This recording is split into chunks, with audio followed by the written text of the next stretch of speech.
Stone Cold had that number one spot. Nobody can deny that. Sometimes you have to wait, but you have to be prepared. You can't sit back and like, oh man, I got overlooked. I think it's great that they're doing this tour the way they are. I don't think everybody deserves that. I think Cena definitely does. BJ Ray, he's one of those people who thinks they have all the answers and doesn't know one of the questions. Jacob, he hadn't even scratched the surface. Ahead of the premiere of WWE LFG February 16th on A&E, The Undertaker. How are you, sir? I'm good, man. How are you? I'm doing well. It's been a while, and we have so much to get to in such a short window, but I don't think I got to this the last time we spoke, and I love any time that I can dig through my childhood action figure box and pull out something really obscure. Can you tell me about the sweating Undertaker? You put some water in the back of this guy, and you push the button. He sweats. What is this? Doesn't sweat. Oh, somebody needed to be fired over that. Undertaker doesn't sweat. They should have put something like some red dye in it, at least make it blood. Oh, maybe not as kid friendly. They will come up with an action figure for anything, won't they? Just about, yeah. All right. Yeah. So this doesn't rank among your favorites, I take it. I don't know that I've ever seen that actually. I'm glad I could. This has been on my mind since I was about 4 years old, Mark. So I'm really glad I could bring this up. I don't remember sweating Undertaker. Let's talk a little bit about LFG here. I was looking through some of the sneak peeks, and there's one that's caught my eye, and it's caught a lot of people's, and that's the exchange between one of the contestants doing a promo and Bubba Ray Dudley. Now, I am all for sourcing real-life emotions into your art form, but it seems like the aftermath of that, when they were actually discussing the promo, got a little bit heated or sort of out of bounds. What was your impression about the back and forth that was happening between Bubba Ray and the trainee? Yeah, well, I mean, I think everyone has a pretty good idea of Bubba's mindset and the way he approaches things. This kid, BJ Ray, has got a ton of personality. But I think that this kid is going to outwork himself.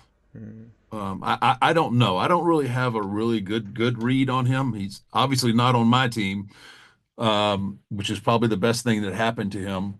But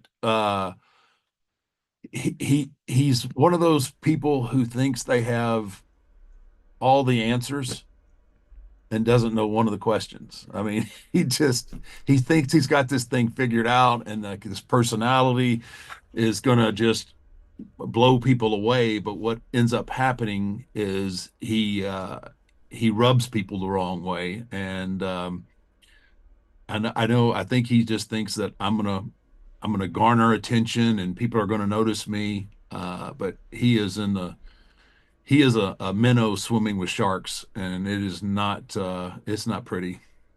You know, I feel like The Undertaker might be turning in his grave over how much this show peels back the curtain, but the American Badass is indeed one of the coaches. Going through this sort of experience, in what ways has the development of Pro Wrestling Challenge changed the most since you were on the come up, and what's one thing that still remains tried and true today?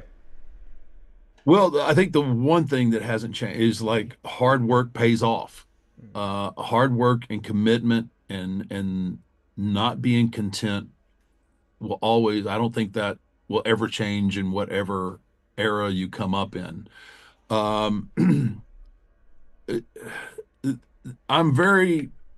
came up I came up pretty rough in the sense that I left college. I left a full ride scholarship, which everything was paid for. All I had to do was go to school and play basketball, to deciding that I was going to pursue this dream of becoming a professional wrestler.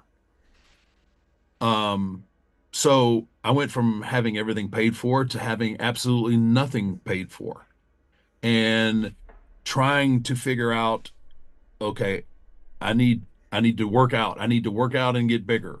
I need to work out in the ring. I need to eat. I need to finance this whole thing, right? What am I going to do? Well, what am I qualified to do? I'm not really qualified to do anything. So I end up bouncing in bars, doing doing all of these different things, sleeping in my car when I had to. That's the old school kind of that's the old school kind of way. And what I'm extremely proud of is that this business has evolved so far from those days and to a point where we have this incredible facility that I'm sitting in right now where we get the cream of the crop athletes from around the country. And if you make it into the program, into the training program, if you make it, you don't have any, everybody has worries and everything in personal life. But I'm just saying, if that's your dream, everything is at your disposal here to follow up on your dream and to achieve that. You're paid to come here and train. That's your whole focus is come here, bust your ass, work harder than everybody else, and everything that you need from talent, old talent, trainers, training facility. I mean, we're on the same level as the NFL, Major League Baseball, the NBA. You have these incredible facilities. All you have to do is show up and train. It's a lot different from the way I came up, and I'm glad that it is that way. I mean, I'm glad that people aren't having to live in their cars and wonder if they were going to eat that day. I take a lot of pride in being part of that generation that paved the way for these kids. But man alive, now it does backfire when I see somebody dogging it or not putting in the effort or not working hard enough with all of this at their disposal. That will get their ass chewed out really quick. As we hit the back half here, the Royal Rumble has come and gone, and man, was it one of the all-time greats. And not just in the execution, but one thing I loved about this year was there were so many possibilities about who could win. And it's a testament, I think, to how strong WWE's roster is. And as in you know, that's not the case every single year. When I think of the Attitude Era, for example, as well as sort of the Ruthless Aggression Era. But, there's a time where there's The Undertaker, Stone Cold, Triple H, The Rock, Mankind. The list goes on. That's a very competitive field. So I'd love to sort of pick your brain a little bit here. In this current era of the WWE, where there are so many main event quality stars, how does one stand out? And how does one sort of manage their ego when it feels like they're doing everything right, but it's so hard to break through to that number one spot? Yeah, well, I mean that never changes, right? You go back to the Attitude Era. Stone Cold had that number one spot. Nobody can deny that, and it is what it is what it is, and it was what it was. But that was still motivation for everybody that was underneath him. It didn't matter. Everybody was still reaching for that brass ring.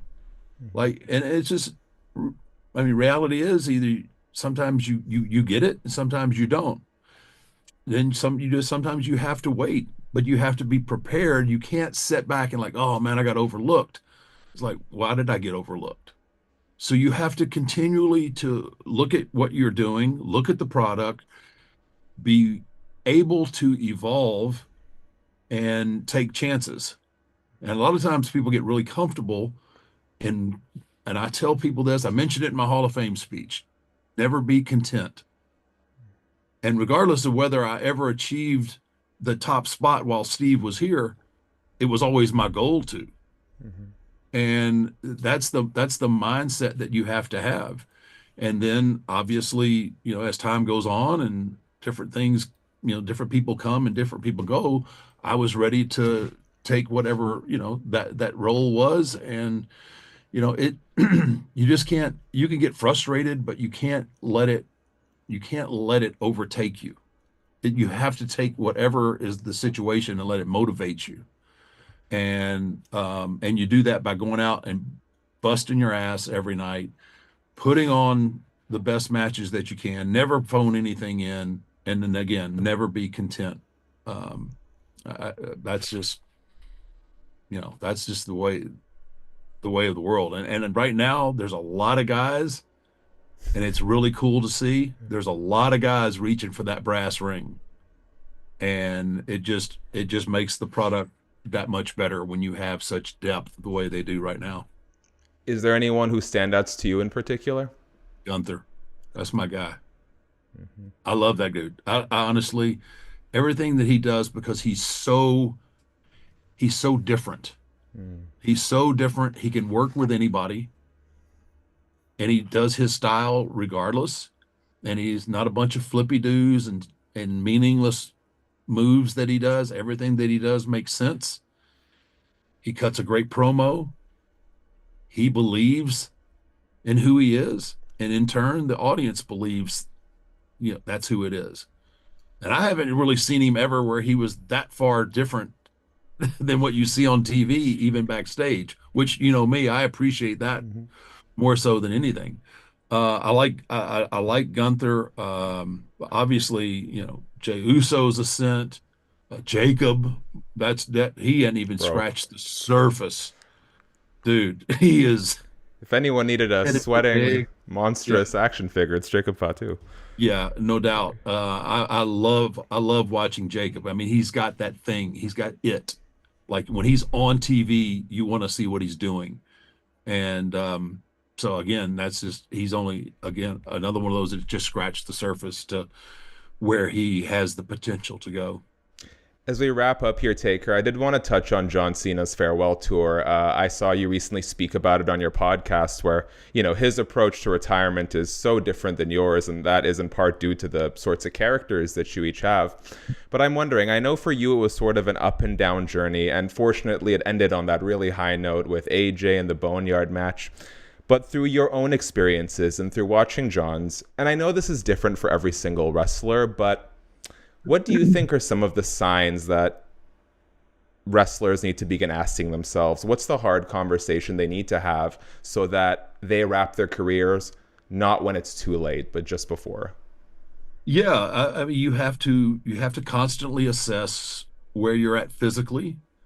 And although we have the ability to push through pain, you have to realize how important is this still to me. Like, there's a time period that I know, Cena did everything.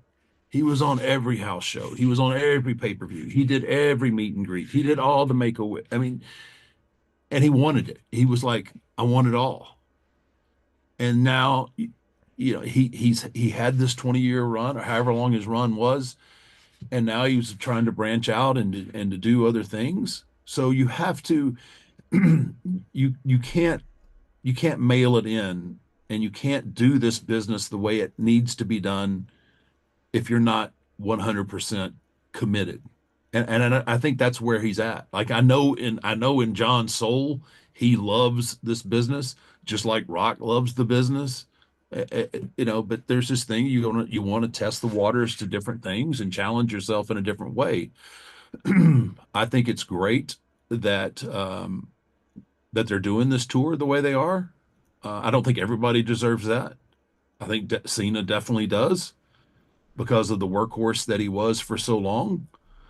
I think it's great because people will have an opportunity to know where he's going to be. And you're going to get one last opportunity maybe to see him live. I think that's pretty cool. And I think John gets to get his flowers the way he should.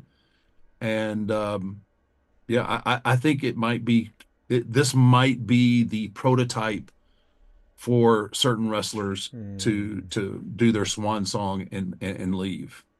But I mean, your original question, I mean, you have to be 100% committed to making this everything. Your whole career has to evolve or revolve around the wrestling part of it.